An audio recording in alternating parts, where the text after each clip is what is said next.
Hey everyone, so today we're going to be making a why I love Monster High video, and Colleen wanted to be part of this. She was a really big part of our Monster High journey, and so we're going to talk about like how we got into Monster High and what they mean to us, because Monster High are some of the most like sentimental dolls in my collection. This is Gugliope, by the way.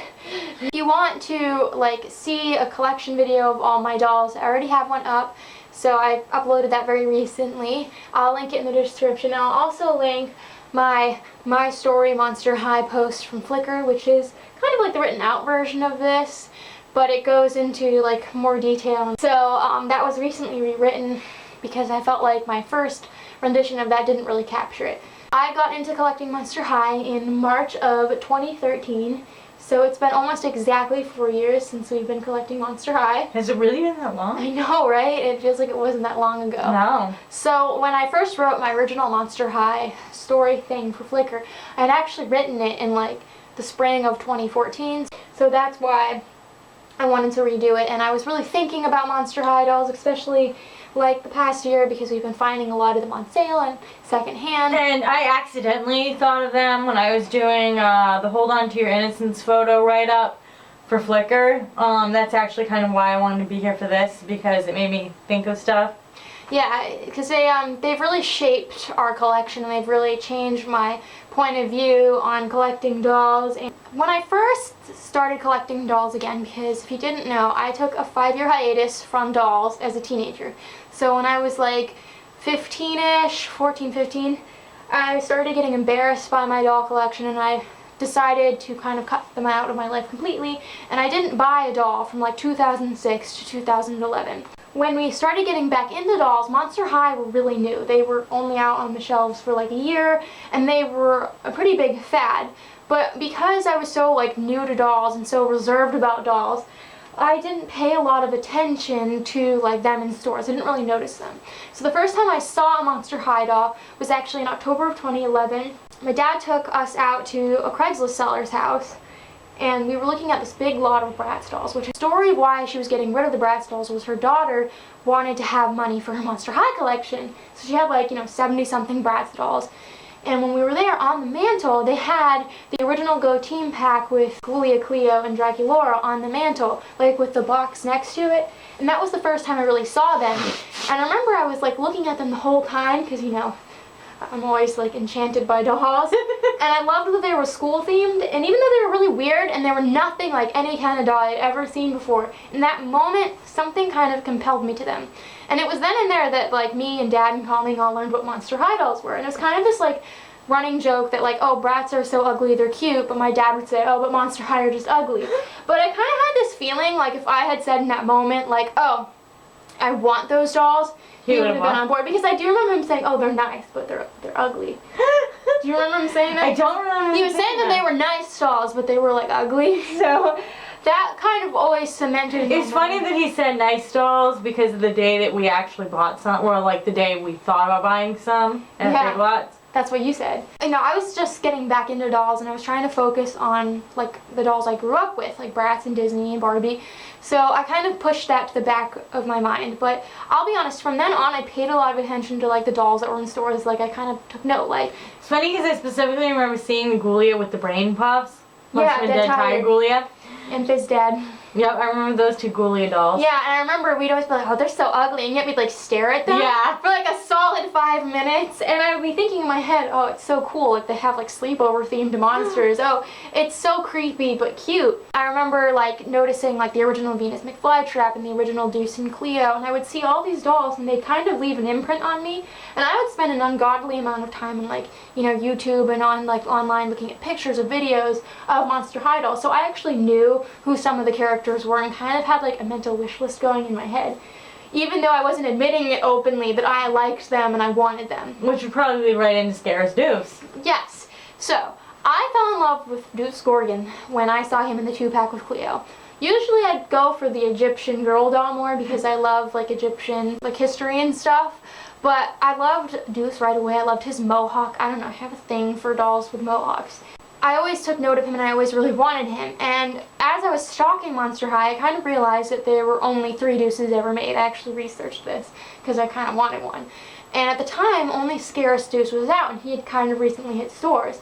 And so every time I went to a store, no lie, I would secretly check for him. And Colleen didn't know what I was doing, but eventually I kind of dropped the hint. And she really wasn't like having it. Right? You were like, no. No, I was like, big on my boycott, I made up my mind to stick through with the boycott even though even I no longer really understood why I was boycotting. I finally talked her into it. I finally said, well, I really want at least this Deuce doll. Like, I won't get into But I wasn't really on board. I was like, yeah, if we see the Deuce doll, but I had a feeling we wouldn't see the Deuce doll because I wasn't really looking for the Deuce doll. One day we were at Big Lots looking for Bratz, I think. Must have been. We were looking for Bratz. We were at Toys R Us, and Deuce wasn't there. And then I used the excuse of, oh, Big Lots has Bratz dolls. And I was actually hoping he'd be there. But we were looking for the Bratz, and I wasn't really looking at the Monster High. But then I noticed they I were running. You there under false pretenses. Right, but I didn't realize it was under false pretenses, even though I should have. There was like all these go, look at Isabella. but I knew what I was really getting into at that time. But there were all these like Scarce dolls, but not Deuce. Packs. And all the Scarce fashion packs, and I'm looking at them like, oh, these are actually really affordable, and they're actually nice dolls. And I said, oh, these are actually nice dolls, and they're pretty affordable. And then I'm thinking, well, they're on sales now. They're in stores now. They're everywhere. She's eventually going to get into them, so we might as well get in on it. So we started kind of looking at Monster High, and like later on that weekend, we started looking, and we ended up buying swim class dolls. Yeah, you even had said to me in that moment, like, oh, you can get some of these, like, this is an okay thing to get into or something along those lines. Yeah, exactly. And we went looking for Scarce Deuce at a few places over that weekend, and I kept seeing the swim glass dolls, and I really liked Laguna. Something about that Laguna doll really enchanted me. She is so cute. And then we went to an antique store. I think it was like a Sunday. We went to an antique store, and we came home with like my Princess Stories Belle and my Sparkle Eyes Aurora, and my Winter Frost Aurora, and we also got my swim class Laguna, Draculaura, and Venus from Benny's. Sorry. It was like right up the road. And even though I loved Disney dolls, and those were like Disney dolls that were really cool to have, it was like, for me, the highlight was getting those Monster High dolls. And I remember sitting at our dining room table, which you guys have seen us film videos at a lot, and I opened up Draculaura first, and she was kind of the doll that like I originally wasn't gonna buy, and I was gonna go with Venus and Laguna to the register, and then I just couldn't leave Draculaura behind. She kind of just ended up at the register with us, so I opened her first. Second, like, she was out of the package. It was like that feeling I had when I played with my friend's Express It Is Mean doll back in 2002. Like, that's how I felt. Like, I've never kind of felt that way except about, like, the Bratz dolls. Like, I was like, wow, she's so nice. Like, I was completely blown away. She was blown away. And from then on, like, we were, like, obsessed. And they're so cute. And I remember, like, way back in the day, I had another Flickr account, and, I used to take tons of pictures of my Monster High dolls, and we would come up with like these crazy little storyboards with them. That was something we were really into, and like Laguna would be dating Triton, and it was like this whole thing we had, and we had so much fun, and we would go out and we would like look for them like a few times a week. And my Monster High collection went from like, 3 dolls to like many in a span of a few months. Like, I think I want to say I had like 50 by the end of that summer. I had so many. I was really, really, really obsessed in them, and something I hadn't realized until like this past year actually was part of why I connected so much with Monster High dolls was because that was like it had been a year since we lost Dad, and that was kind of the hardest time, I think, in all this time since he's been gone. That was the hardest for me personally. Like, I was really kind of just in a bad place of funk. I was like in a really negative place in my life, and I guess they distracted me from that. Like, I felt like a little kid again, being in the store and looking at dolls and like being excited and not like having that boycott anymore. It was very liberating. And that for me is the biggest part about why I think I love, I didn't realize until I was writing for Flickr, but the reason for me that I love them is because I both grew up, like I grew up in the sense that I abandoned the childish notion of the boycott at last, and I realized how silly I'd been my entire life. Because I mean, I was boycotting things way before Monster High. Oh yeah. I invented the boycott long before it was trendy. And for the people years before me, they invented the boycott long before I invented the boycott. But, you know, I finally grew up in the sense that I realized how childish it was, and at the same time I finally got back innocence that I probably lost before I was like 9. Of like, you know, just enjoying the ride, just buying something and enjoying it and not like overanalyzing every little detail. At first, I would say at first we kind of were analyzing the details. Like at first we were like, we didn't want to buy Scarce Rochelle because we were afraid she might have glue. Well, part of it too. But you really wanted Part of why that was though is, and I'm going to talk more about this in a few minutes, but when I was getting into them, other Monster High collectors were feeding me a bunch of falsehoods and kind of scaring me about the Monster High dolls and telling me like, you don't want the Indonesia dolls, they have glue, you know. People were perpetuating a lot of falsehoods and misinformation and putting it in my head that like not all dolls in the Monster High line were created equal, and that was where that came from, because I had dolls with glue at the time. Like it wasn't, you know, it was sort of, it was just this idea that got perpetuated. But for me, like, I think I was always torn because, you know, I was the younger sister and Colleen always influenced me to, you know, not like what was new, but I actually, while I'm not an adventurous person and while I'm not really one who likes change, there's always been that part of me that was really excited about new doll stuff and new doll lines, and like, I think it's because I'm so into dolls that it makes me really curious and I want to know, and even if I'm not like the person that has to have the new thing right away, I am curious, I kind of want to know, it intrigues me. And like I said, when I first saw those Monster High dolls at that Craigslist seller's house, they struck a chord with me, and I kind of knew that they'd be special, but I didn't really know in what way and when they would come about. I think for me, what my struggle was with Monster High was actually that, you know, they brought me kind of out of that dark place, but at the same point they kind of led me into another dark place, because for me, I have like an emotional shopping problem, and I'm not like exaggerating on that, like I really do. Like that's like my inner demon, is that for me, when Mom passed away when I was 11, things at home weren't great at all. Like, you know, Dad was depressed and we would always fight with our grandmother, and when she moved out, you know, the house became messy and Dad was always in a bad mood. And you get in this cycle too, that one week Dad would want to get out of the funk and be happy, and so would Shelly, but I'd be like, no, there's no point in that, I want to stay depressed. And then another week it would be Shelly that wanted to get out of the funk, but Dad and I would be dragging her down, or I would be the one that wanted to get out of the funk, but Shelly and Dad would bring me back down. Right. Like it was this circle. And, you know, it was just a really bad place. Like, you know, Dad would come home and he would like yell at us over something small, and he'd be gone all the time. Like sometimes he wouldn't come home till 2 or 3 in the morning because he just hated being home. And I think that for me, I really resented him for that at that time in my life, and I really felt like I wasn't a kid anymore. And it's really hard for me to actually kind of talk about this stuff because, you know, it wasn't something I fully realized until not that long ago. But for me, the highlight of that time in my life, what kept me going, was like when we would go out on Friday nights and Saturday and Sunday, and Dad would buy us toys at KB Toys or the flea market or wherever we would go.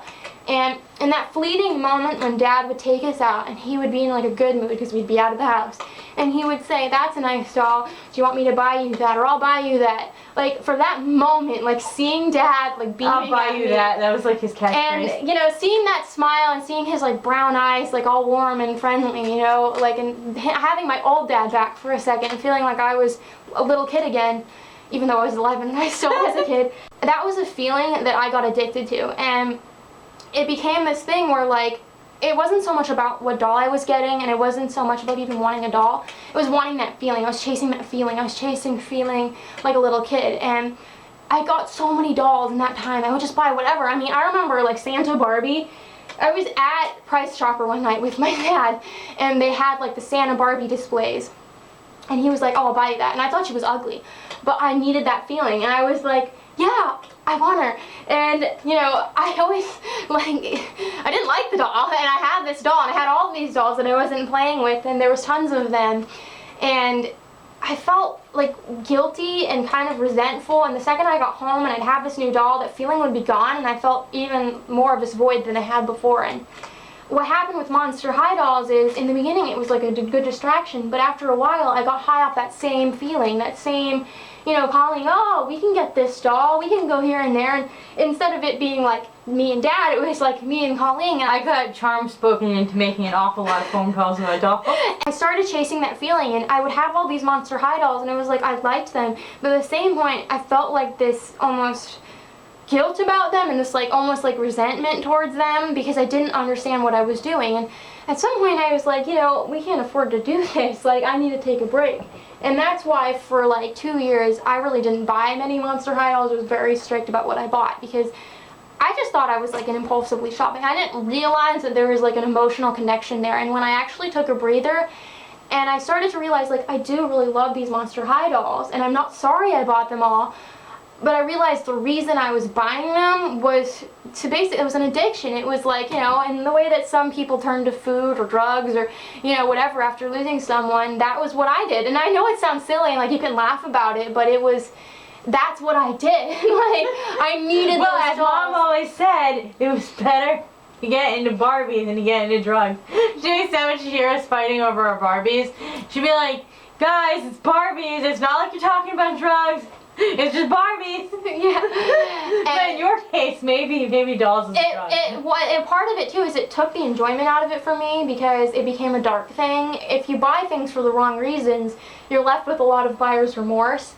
And I felt like that same way, like I have all these dolls, like why? And obviously I like having a lot of dolls, but it was the reason behind it. And I'm really grateful for that experience with Monster High, because it made me see what I was doing. And if you don't know you have a problem, you can't do anything about it. And I was really able to start identifying like my feelings and why I was buying things, and I was able to start having a more healthy relationship with buying things. And I'm not perfect, and it's very tempting when you're having a bad day or something to get a doll, but I don't need that anymore. And now I can even resist a doll I really want, because it's not like that I have to have it. Like I know, and now we actually are back at making like a lot of like more impulsive Monster High buys, but it's like what we find. Who turns up to flea market? Who? Oops. Who turns up to Salvation Army? Who turns up for $4 at Walmart? Right, and it's not because I'm chasing them. Like, I was on a frenzy, and I think like if people who knew me back then on Flickr probably noticed I was buying so many. And also why I was so weird at that time, like I wouldn't upload for a long time and stuff, it was because I was going through a lot.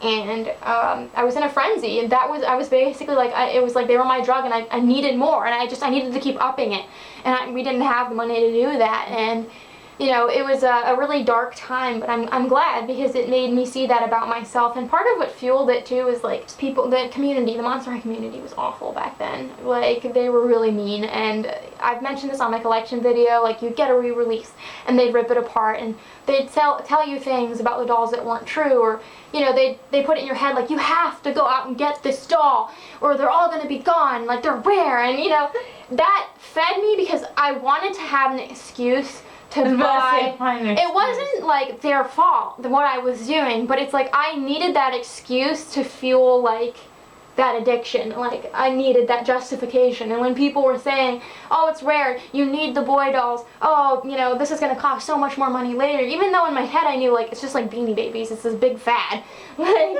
I still would use it as an excuse, and I would like buy all these dolls. And it was just a really like nasty time to get into them, because they were at their peak at that point, and people were like really, really rude, and like people would be like, oh, I thought you wouldn't get into them, like it was a bad thing. It definitely dampened my experience on the internet, but I don't regret that either, because it taught me a lot about like who I was and what I was trying to say. Like, I kind of walked myself into a corner, because I must have told people at some point like I don't like Monster High. I must have made a point of saying that at some point to someone, and people knew. And here I was buying them and looking like a hypocrite, which, it's fine to change your mind, but, when you go and you say things vocally, like negative. No, and I don't think we ever posted any why I don't want Monster High rant. I think it was via comments and stuff, like, because I used to talk a lot to people in comments, and you kind of walk yourself into a corner. Right, it's not like you were out there ranting. It's not like you were setting yourself up. That was never my style. I'm not like that, but people remembered your casual comments of, oh, I don't really like because them. people, doll collectors say, do you like this? Do you like that? They want to ask you stuff, and I would be very like, oh, I don't like the line for this and that, and you know, it backed me into a corner, and I kind of realized through that experience and through being like shamed about getting into them and through other collectors like spoiling it for me or trying to and saying like your doll is ugly, it's inferior, and trying to put themselves up here, I was like, why are we doing this? We're all collecting dolls. We all love Monster High. Why are we fighting? Why is it Bratz versus Monster High? Like, it became so childish, and I realized like I don't have to be part of that community. It's kind of what inspired 1,000 Splendid Dolls, and that's kind of a big reason of why I stopped that account. I took a break for a year, and why we ended up here, and why we are the way we are, and why we tell our story of dolls the way we do. I try to be really honest about this stuff because it's not all rainbows and dandelions and ponies and candy. There's a dark side to the internet and to people that collect dolls, and I'm not going to sit here and pretend that everything's perfect, but at the same point, like, I wanted to be more positive and I wanted to promote that. And if people ask me, like, do you collect this and I don't, it's just as simple as saying, no, I don't collect it, but, you know, they're cute, or, oh, they're pretty, or, you know, I'm just not really into them, instead of this, like, political explanation. And, you know, and the truthful answer with you is always, oh, but if I found it in a bin, I would probably keep it and get it. Yeah, really, they really put me back in touch with that part, too, where, like, I don't feel like I have to have a reason and a justification for being into stuff. Like, I just like it. That's all I need. And I'm really glad for that. They really freed me, and even though there was like some dark times throughout it, I think that made me a stronger person, and it made me a more focused doll collector. Like, I feel like I really know what's important now, and a lot of that has to do with Monster High, that it's not about like needing what's new or needing to have new stuff all the time or needing to compete with other people. It's not about what other people are doing with their dolls. It's about like you and how you feel and making sure that your intentions are pure. And like, dolls are obviously an outlet and they make me happy when I'm sad, but it's not healthy when you need to buy them all the time to feel good. I have way more dolls. It makes me feel good if I could buy them all the time. I mean, I have way more dolls now. I have like 2,800-ish dolls right now than I had like 4 years ago. But I love and appreciate each one more than I did back then. And I'm really glad that my Monster High collection showed me how to do that. And it's very like deep and personal meaning that maybe not a lot of people will understand. And I mean, obviously I love the line for its aesthetics. Like, they remind me a lot of Bratz dolls, and they're just very unique and different. But at the core of it, it's kind of like, it was just them being at the right place at the right time. And them having something that I was magnetically attracted to, like Bratz dolls. Like, it's really the story of how we got into them that really makes them so special to me. And I'm really glad that, you know, I don't have to be really strict about buying them anymore. Another thing I love about Monster High, like, on a more aesthetic level, is I like how it's like the Bratz in the sense that there's characters. Yeah. Like, there's not necessarily one main character, there's several people. I prefer doll lines like and that. I also like that it's like based like in high school. It kind of reminds me of the Generation Girls. I like how they're quirky looking and they have colorful hair. But they're cute. Like, they're supposed to be creepy. But I like how they're very themed. They're like almost like your Disney dolls in the sense that they have like a gimmick. That you can always tell a Draculaura outfit from a Frankie outfit. You know, they have a gimmick. Yeah. But it's like really cute. Because I know people are going to ask, because every time I make one of these videos, people ask me what I think of the new dolls. I do like the new Monster High dolls. I would usually wait for things to go on sale, so I haven't bought any yet. Although I almost bought the Deuce doll from the Dance It Right Away line. I really hope that they stay around for a long time. I think it's cool that they're sort of transitioning now to like a regular doll line. That is why we love Monster High. Like I said, I'll leave my collection video in the description, and also my story Monster High. I have pictures of all my Monster High dolls. So we'll be making more of these Why I Love Dolls videos in the future. And until next time, love your dolls, love yourself, and love your life. Really open. Ow.